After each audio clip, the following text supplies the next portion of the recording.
Hi అండి, welcome to Lakshmi recipes. Today recipe aloo paratha. ఈ ఆలూ పరోటాని చాలా స్పైసీగా టేస్టీగా ఎలా ప్రిపేర్ చేసుకోవాలో ఈ వీడియోలో చూసేద్దాం పదండి.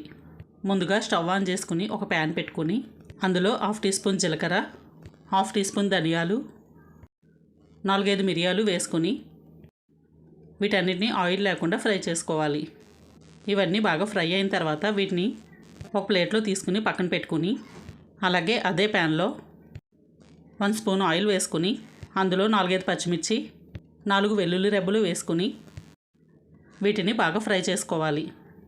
ఇవి బాగా ఫ్రై అయిన తర్వాత వీటిని ఒక ప్లేట్లో తీసుకుని పక్కన పెట్టుకుని 2 బంగాళదుంపల్ని మెత్తగా ఉడికించుకుని ఇలా మెత్తగా ఉడికించుకున్న దుంపల్ని బాగా మెత్తగా మెదుపుకొని వీటిని పక్కన పెట్టుకోవాలి. అలాగే ఒక మిక్సీ బౌల్ కానీ లేదంటే ఇలా రోట్లో కానీ ముందుగా వేయించుకున్న ఈ సామాన్లు వేసుకుని కొద్దిగా కచ్చాపచ్చాగా దంచుకోవాలి. ఇలా దంచుకున్న తర్వాత వీటిని ఒక ప్లేట్లో వేసుకుని అదే రోట్లో వెల్లుల్లి పచ్చిమిర్చి వేసుకుని వీటిని కూడా కచ్చాపచ్చాగా దంచుకోవాలి. ఇప్పుడు ఈ ఆలుగడ్డ పేస్ట్లో దంచి పెట్టుకున్న పొడిని అలాగే పచ్చిమిర్చి పేస్ట్ని వేసుకుని అలాగే టేస్ట్కి సరిపడా salt, 1/2 teaspoon garam masala powder వేసుకుని అంతటిని ఒకసారి బాగా మిక్స్ చేసుకోవాలి.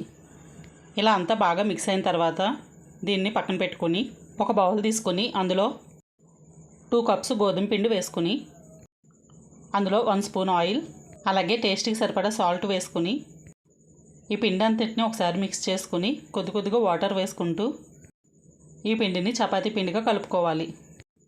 ఇలా ప్రిపేర్ చేసుకున్న పిండిని 20 మినిట్స్ పాటు పక్కన పెట్టుకుని 20 మినిట్స్ తర్వాత ఈ పిండిని ఒకసారి బాగా కలుపుకొని వీటిని ఈ విధంగా ఉండలుగా ప్రిపేర్ చేసుకొని ఈ విధంగా చపాతీగా ఒత్తుకోవాలి.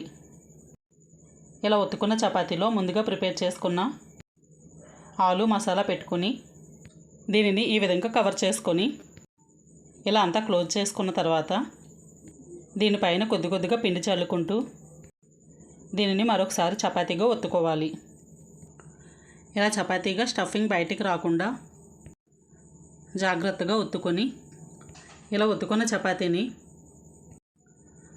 స్టవ్ ఆన్ చేసుకుని ఒక ప్యాన్ పెట్టుకుని అందులో 2 స్పూన్స్ ఆయిల్ వేసుకుని ఆయిల్ హీట్ అయిన తర్వాత ఈ చపాతీని పెనం మీద వేసుకుని 2 వైపులా బాగా కాల్చుకోవాలి. ఇలా ఒకవైపు అంతా ఎర్రగా కాలిన తర్వాత దీనిని మరొక వైపు టర్న్ చేసుకుని రెండో వైపు కూడా ఎర్రగా కాల్చుకోవాలి. ఇలా 2 సైడ్లు బాగా కాలిన తర్వాత ఒక ప్లేట్లో తీసుకుని సర్వ్ చేసుకోవాలి. అంతే అండి, చాలా tasty and easy aloo paratha ready. ఈ వీడియో కనుక మీకు నచ్చినట్లయితే లైక్ చేయండి, షేర్ చేయండి, ఛానల్ని సబ్స్క్రైబ్ చేసుకోండి. మరిన్ని వీడియోల కోసం పక్కనున్న బెల్ బటన్ని క్లిక్ చేయండి. Thank you for watching.